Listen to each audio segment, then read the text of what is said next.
Horror movies I instantly die in by waves. We just watched the thing on Deadly Town. I'm gonna react to another video of Deadly Town, but we still, watching scary stuff. Shouts out to the boy Waves. This is my first video by him. That song in the back is mine. First link in the description is that song if it sounds interesting to you, something that you would like.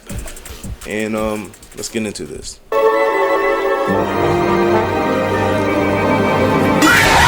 Now we have finally entered the month of October, and with October comes one of the best seasons of all time. Something we all mess with, something that probably makes us all feel great and thrive in our lives, something that can take away the depression completely away from somebody as if it never happened and make them the happiest they've ever been. And that is horror! Now I'm gonna keep it 100. When it comes to different media, I hate horror, man. It's not my shit. I don't mess with it at all, man. If you're a person who can sit in the dark alone by themselves and watch a dark horror movie like The Conjuring or Smile and not get shook at it, you're a weirdo. I'm not gonna lie. You're a sicko. You're probably a murderer in disguise, you fiend. Get out my sight, man. But for real though, I've watched a decent amount of horror movies in my life, and most of them are low-key good and interesting. When you watch it in broad daylight, I don't ever watch horror movies late at night. What do you think this is? That's what gets people overthinking, thinking a murderer is about to bust up in their crib. It's mad. But with some of the horror movies I've watched by myself and the different YouTube videos of people giving their opinions, saying how they can survive certain horror movies, or just straight up box with the villains in a fight as if these men were even on the same playing field, you will get smoked, you liar. You have no chance. Killer, was that Killer Bean? What about a video about horror movies that you would definitely die in? Movies where plot armor wouldn't come to save you like it does with the MC, and you get finessed in the first 10 seconds. Movies where living comfy in your crib would be your biggest downfall, and now you have to have a one-on-one with a demon. Movies where you think it would be the easiest to survive, but in reality, you probably end it yourself. And I thought I would bring up some movies I've seen that definitely fit these categories, because most horror movies hold you in the end. You ain't meant to win them, man. It's rigged. So without further ado, let's get into it, man. Beginning with... What the fuck? Now, I'm not gonna lie here, I've only seen a couple of Saw movies. The first 3 since they were all on Netflix, and then a while back I watched Jigsaw and Saw X. But I definitely have enough receipts to talk about these movies. Hopefully we're all familiar with the Saw series. If not, let me break it down for you. So in Saw, you get people who get put into scenarios where the Jigsaw murderer, which in the first movie is known as a man named John Kramer, who's out here putting certain types of bad people like criminals, addicts, or just straight up dickheads into death traps. And his whole ideology behind this is that he says he's out here testing their will to survive. And he sits in his chair justifying it, saying that he's not a murderer as he's giving you an option to survive, acting as a means of justice towards certain people whose lives got messed over by the same people Jigsaw put into the traps. Which would make sense if Jigsaw wasn't out here rigging this shit, because you'll never win. He's a liar. This guy's the most bullshit murderer I've ever seen. He literally abducts people and puts them in hold scenarios where there's no way of coming out. You're finished. For example, in Saw 1, we have the iconic reverse bear trap, which Amanda Young was put in by Kramer to test her. And luckily enough, she was able to win and get the trap off her head. But to do this, she had to kill her cellmate by stabbing him in the stomach while he was still alive and taking out the key to unlock the bear trap. Now, I'm not gonna lie here. Jigsaw rigged this trap so she could win. This some bullshit. He gave her the most freest part she could ever have to win. She literally had to do nothing to herself. She had to take somebody else out for her own survival. And in most cases, that's easy to do. That's very possible. That's mad achievable. I mean, don't get me wrong. It's still pretty dark, but still, you can do that. Nah, and compared to what the fuck was that? That's mad achievable. I mean, don't get me wrong. It's still pretty. Nah, I ain't gonna lie. If I saw this over me and sleep paralysis, bro. Dark, but still, you can do that. And compared to the rest of the Saw traps other people went through, this shit is mad easy, bro. It was easy. And then right after this, Amanda goes ahead to become the apprentice to Jigsaw, who was also out here designing and holding people by putting them in certain death traps they definitely wouldn't win. Damn, shit. And right after this trap, you see the rest of them throughout the movies. Yeah, end it all, man. The next I want to bring to your attention is the flammable jelly trap. And in this trap, Jigsaw's put a man in a room and has poisoned him. And the only way to get the antidote is to get into the safe. But to get into the safe, you have to find a combination. And the combination is somewhere on the walls of the room. Now, in the room, it's dark as shit. So to even read the walls, Mark, who's the guy who gets put into the test, has to use a candle to read it. But you see, he's covered in jelly that can light him on fire. Not to mention, Jigsaw put broken glass on the floor, and that was definitely put there on purpose to make this guy stumble. Now in this trap, what the hell can you do, man? You're walking on broken glass, cutting up your feet, which is most likely gonna mess up your balance. Then on top of that, you have to go around the room with a candle that can burn you alive if you even face the light a little bit towards you. And the worst bit about this, the whole logic behind it, the thinking process, the crazy idea that drove Kramer to put him in this trap in the first place, was because the man missed work. This this man just wasn't pulling up to his corporate job, which I know for a fact millions of people do. Everybody bunks shit. I never joined my lessons in lockdown. I was out here playing OG Fortnite. I was never going to school. And just because he didn't go to work. So you're telling me he did all this because he missed work? My ass would have been dead at 17 then. 16. Shit. My ass would have been dead. Honestly, bro, a lot of people would be dead if this nigga was just going after people who missed work. Oh yeah. Everyone would be. He killed him. He's a hater, man. How is this justice? Giant corporations are evil anyway. Kramer, you might as well admit you're part of them. You're evil. The possible chance that you would survive the flammable death trap is the 1%. I'll give you the 1 because, you know, RNG can come in luck sometimes. You might pull through, but you probably won't. The reverse bear trap Amanda went through is a 40% chance because even though it's one of the easiest ones to get through, you only have 1 minute to get it done and you also have to kill somebody. And your mental state is definitely going to be mashed up. Your brain will probably start doing backflips, getting you to waste time. So in turn, you probably just waste enough time to get packed. You're finished there. And then there's a lot more other traps throughout the entire series that just full on hold everyone. Like the bathroom in the first movie, you had to chop the leg off. But as soon as you do that, you will die, bro. You'll probably bleed to death. You'll pass out. The angel trap finished. Because even if you somehow get the key out of the acid, the key probably would have dissolved so much because at first you probably hesitate to get it. Then by the time you actually get the key out, it wouldn't work anymore. So it's unbeatable. It's some bullshit. And John himself just makes shit mad personal. Because in Saw 2, throughout the whole movie, he just wanted to get at Eric Matthews by using his son. And he put his son into a game. And compared to everybody else who was there, he didn't do nothing. You know how old he was when he was in the game? He was 14. What shit could a 14-year-old do? So what was the point of using him when Kramer is enough of a genius and had Amanda working beside him that he could have just kidnapped Eric somewhere else? How did it end up with him taking his son? Or he could have died in there. That's mad. This is the same guy who says he acts out of justice, but then he went for a kid. He's a sicko, man. Get him out of here. But look, bro, there's a bunch of traps in Saw that are rigged to go against you. Like the whole game in its what made I don't even know. Itself is like a 30-70 chance of survival. The odds are against you from jump. Like you're better off sleeping in the corner than you are to try and survive. Just let it happen to you. Because this guy doesn't even want you to think that you can win. As soon as he puts you in the game, he might as well just shoot you in the face. His games are fake. He wants you to die. And if I was a player in Jigsaw's traps, well, hopefully I wouldn't be. I'm a law-abiding citizen. I don't do shit. That's cap. Now, when it comes to A Quiet Place, it looks like it's not that hard to survive. I'll be so real. Once again, I haven't seen all the movies, only the first one. But from what I've seen, is that all you have to do is stay quiet, move in silence, don't move a muscle, and take a vow to never speak or move a certain way for the rest of your life. Yeah, that's impossible. Even though the bar to survive in this movie compared to most horror is definitely lower, it's tedious as hell. You have to consistently stay quiet. I could. Otherwise you will die. The family in the movie were walking outside with no shoes. That's how bad it is. So for me to even think especially if I know what creatures they are, oh yeah, I'm definitely being quiet. The thing about that movie is that these niggas decided to have a kid while all this was happening, you know, and I just think that was just crazy how they decided to the monsters decided to actually like be near him right when the pregnancy was happening. Like, it was literally like the worst case scenario. Like her water's breaking and there's a monster in the house. Like, bro, what? In A Quiet Place? I'm cool.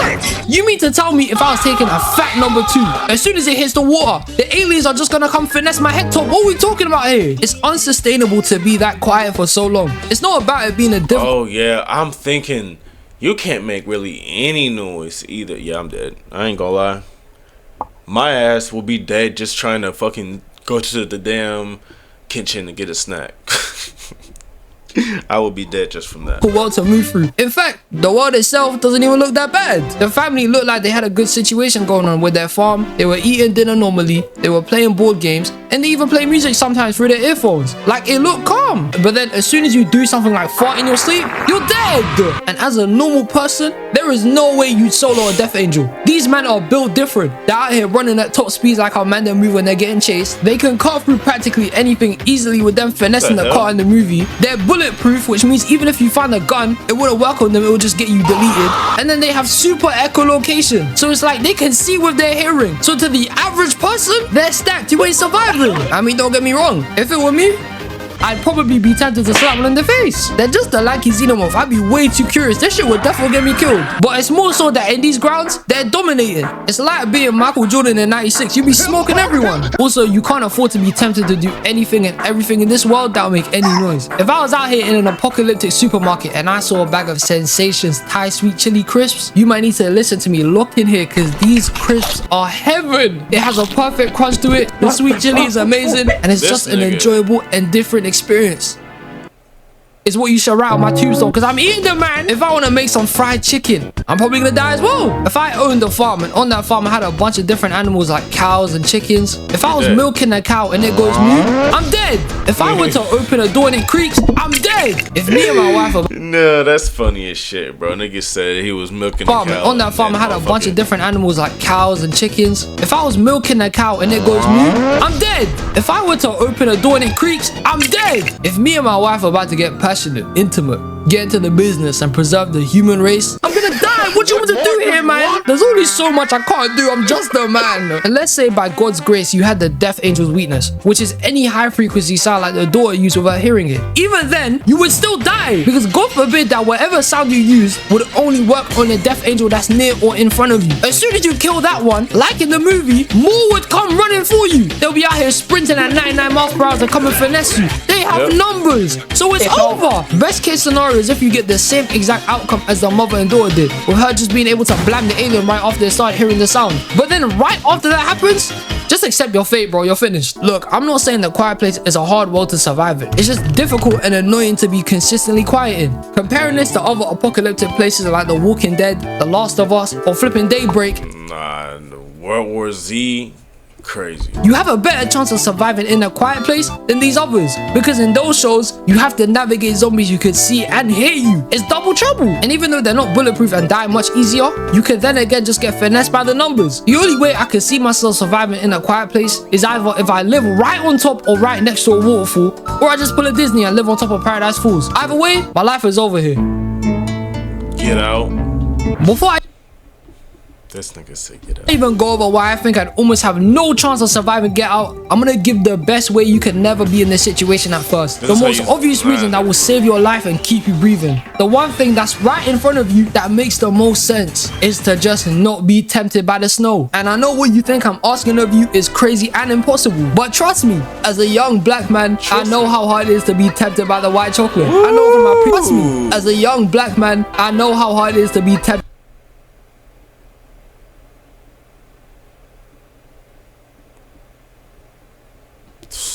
by the white chocolate. I know from my previous ventures, sometimes you get too addicted to it. But my brothers, we must learn to leave that kind of food behind. Previous ventures, sometimes you get too addicted to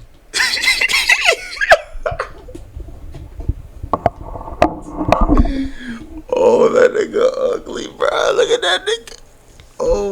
But my brothers, we must learn to leave that kind of food behind, because white chocolate is full of a bunch of food coloring, chemicals and preservatives, whereas dark chocolate is all natural and comes straight from the trees. My brothers, stay strong, because we must be free, man. We must be free. But anyways, let's say I wasn't Get Out. It's over, man. I'm dying. When it comes down to it, if you were in Chris's scenario and got invited down to go see your girlfriend's family, you probably wouldn't think anything of you ain't free. But anyways, let's say I wasn't Get Out. It's over, man. I'm dying. When it comes down to it, if you were in Chris's scenario and got invited down to go see your girlfriend's family, you probably wouldn't think anything of it at first. You would take her word for it. Unless it became so bait that they were trying to con you into taking over your body, when at the start of the movie, it wasn't even like that. They greeted him nicely and came off as a normal family. Even when her brother started moving mad weird during the family dinner, out here talking about frame and genetic makeup, it's sus, I ain't gonna lie. But surely because you love your girlfriend and you want to make a good first impression in front of her family, you'd probably film it. And when it came to other interactions like her mom helping Chris with his smoking addiction, he looked at it as a win at first rather than an uncomfortable experience. So instead of pointing out red flags early, there was a lot to convince Chris that it was calm out here. Other things like the groundskeeper being well spoken, your phone not being charged, or even the Fed near the start of the movie being racist, are a bunch of things that you'd most likely be unfazed by. Cause to you, it might just be a couple of common occurrences or coincidences. But then, as soon as you get to the gathering, and everybody out here in every conversation you have is talking about your race, your build, your flipping wood, Yeah, by that point, I'd be uncomfortable as shit. They're weird. I'm dipping out of there, man. I would cut. And the more and more black people turning up being a lot more well-spoken would eventually make me feel like, whose message is this? Go home. So by this point, I'd be creeped out by these men. I would want to go home. And being a loving and supportive person in a relationship, I would turn to the woman I love, who is also trying to kill me. The biggest obstacle here for me would be my lady. She would be my biggest downfall. She would set me up and I would actually go through with it. Love is a bitch, man. But let's say I get out the chair like Kristen and knock out her brother. You're telling me I'm supposed to just John Wick my way out of there, make my way through the crib without anyone noticing, get into a car and just drive off? I mean, I probably could, but don't forget, Rose has a rifle, bro. She probably would hear me even coming up the stairs, and then I'm dead. She was really searching up NCAA players and eating cereal and drinking milk separately. She's a psycho. Bro, as soon as you see the photos of her with multiple different black people, it's over. You're like, who does this? Then I'm dead. She was really searching up NCAA players. Like, and it's not even like anything really wrong with what she's doing here, but it's just like... like, why? Like, it's weird because there's nothing wrong with it either. It's nothing wrong with what she's doing. It's just like, what are you doing? Nah, bro, I've never really had milk and cookies. I might try that today. Just for the one time. I might. Eating cereal and drinking milk separately. She's a psycho. Bro, as soon as you see the photos of her with multiple different black people, it's over. Your chances are gone. You're finished. And real quick, I want to go back to talking about the groundskeeper grandpa and the maid grandma. And I'd be damned if I ever hear somebody say the word doggone keeper. Like, what the hell is that, man? I'm a black person from London. People already assume we speak posh as shit. On some, hello, governor. Hip hip cheerio. Julie, make me a cup of tea, will you, love? 2 sugars, please. No, we don't move like that, bro. We be on some, about my who? About my what? About my blood clot, yang. It's weird. So coming from a country that's stereotyped to be very well spoken, I knew this girl was already strange. And when it came to the maid, she was out here saying the word tattletale. Who calls anyone a tattletale? Snake, rat, snitch. These are common names used to talk about people that stab you in the back. But her being confused for the longest time trying to figure out what Chris meant was like, have you ever been a kid before? Holy shit. And at her first impression as well, don't forget that they're in the bodies of people Rose lured back to her family to have their bodies taken over. So physically they look young, but they're out here being confused by different words for snitch and calling people a doggone keeper. Get out of here, man. And when my man was talking about the African American experience, saying it was positive, I'm from England and I knew that was some bullshit. This movie is kind of shaky to attempt an escape out of, only because I think I'd firm a lot and think differently of just being in a relationship until it was too late. That shit would get me killed. And if you were to try and survive this movie, you would either have to never visit her family. I'm talking about you make sick excuses every single time and bring up some next up bullshit just saying you don't want to go. Or you do go, you find out all the shit, then you sneak out at night when they're all sleeping and get the hell out of there, man. But in all honesty, once you sit down to have dinner with her family, girlfriend be taking the keys, so you wouldn't even really be able to do that unless you found them, unless she didn't do it, or unless you found where she she had them. But like, I don't know, I feel like the only way you would really be able to get out realistically is if you just wary of everything and you just didn't let shit slide. If you just didn't let shit slide, you'll probably get out there way quicker. Like, if you were just seeing, because there were weird things that was like kind of like saying like there's something weird about like these people here. Like there was things that, you know, that they were seeing like probably damn near on the first day, for real. So I'm just saying that, but that's like the only way. Cause normally, like, if we're really being realistic, like, you're not gonna really think, like, me personally, I don't know, bro. I don't know. I really don't think I would think anything. I would think it would be weird, but I wouldn't like be ready to leave type shit. Like, I don't know. I really wouldn't. I don't want to even say how I would really react because I've never been in that situation. So like, I can say that, but then I honestly don't even think anything would be wrong. I would just think shit would be weird. I wouldn't know shit would be weird, but I wouldn't leave. Like, I wouldn't get the thought to leave. Unless there was just something telling me to leave. Like, if there was something telling me to leave, or there was just something telling me that there's something off while I'm saying things were off, But then I will go to my girl and then she's trying to kill me. I'll be fucked. I ain't gonna lie. Coming back, bro, you're done. But hey, in honor of spooky season, these were some horror movies I'd sign out of if I were in them. If you got any ways you'd survive or other movies I didn't mention, let me know in the comments below. I appreciate you for watching this far. I hope you have... Yeah, Saw, I'm not. I feel like the only one I would really survive is Get Out, and is really Get Out. And the only way I would think I would get out is if I just was just so like uptight that the shit that I was seeing just made me leave early as shit, or I just do what Chris did and just beat the shit out of niggas. That was that. How do y'all think y'all would react in these situations? How would you react in Get Out? How would you react in Saw? I don't think any of y'all would really beat Saw, you know, but who knows? Maybe RNG, you know, maybe you will survive, but I don't think you're surviving. Quiet Place, most niggas don't even be talking, but it's not even talking that can get you killed, bro. Like, it's literally like this, like me sparking up, that could probably kill me. Okay, it probably isn't that bad, but who knows, man. Anyway, I'm gonna get out of here. I will see y'all next video. Walk into my tomb, forgot it's my room. Got shit in the air, know that shit is coming soon. I'm just having fun with this song, I'm in the mood. Know that shit's a setup, knew that shit was all a ruse. Running fast like Sonic, don't want Amy, I want Rouge. Talking about Platonic.